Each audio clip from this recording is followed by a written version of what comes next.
Is there a third option in the Euthyphro dilemma? The Euthyphro dilemma is a fascinating topic in philosophical ethics. It raises a significant question. Is something good because God commands it, or does God command it because it is good? This dilemma presents two main views. The first suggests that morality is arbitrary, meaning anything could be considered good if God wills it. The second view implies that goodness exists independently of God, which limits God's authority. However, there is a proposed third option that aims to navigate between these two perspectives. This option suggests that goodness is rooted in God's very nature. In this view, God does not arbitrarily choose what is good, nor is God bound by an external moral standard. Instead, moral goodness flows from God's unchanging character. To clarify, if God's nature is the standard of goodness, then God cannot command something evil. That would contradict his nature. Therefore, God's commands are always aligned with his perfectly good character. This perspective avoids the issue of arbitrariness and the challenge of an external moral law. Yet, this third option brings up additional questions. If God's nature defines goodness, could God have chosen a different nature where what we view as evil would be considered good?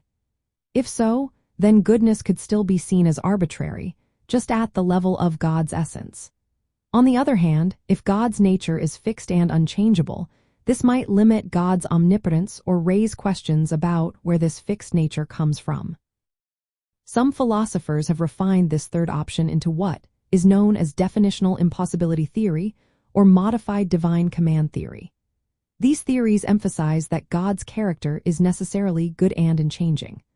Moral obligations arise from God's commands that are consistent with that character.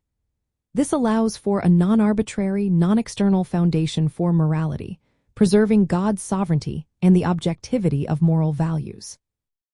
From the perspective of ethics and morals, this third option provides a way to understand moral ontology, which is the nature and origin of moral values.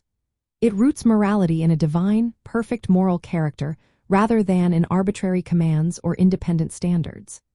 This suggests that moral goodness is objective and grounded, not subject to human whims or external influences, but closely tied to the moral nature of the ultimate being. In practical terms, this means that moral duties and values express the character of a perfectly good source. It provides a stable foundation for ethical behavior and moral reasoning without falling into relativism or moral nihilism. Understanding morality, therefore, requires understanding the nature of this source, which in many religious ethical systems is God. In summary, the third option to the Euthyphro dilemma posits that morality is grounded in God's unchanging, perfectly good nature.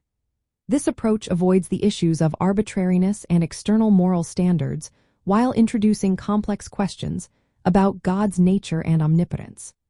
This option plays a significant role in discussions of moral ontology within philosophical ethics and the relationship between ethics and divine morality.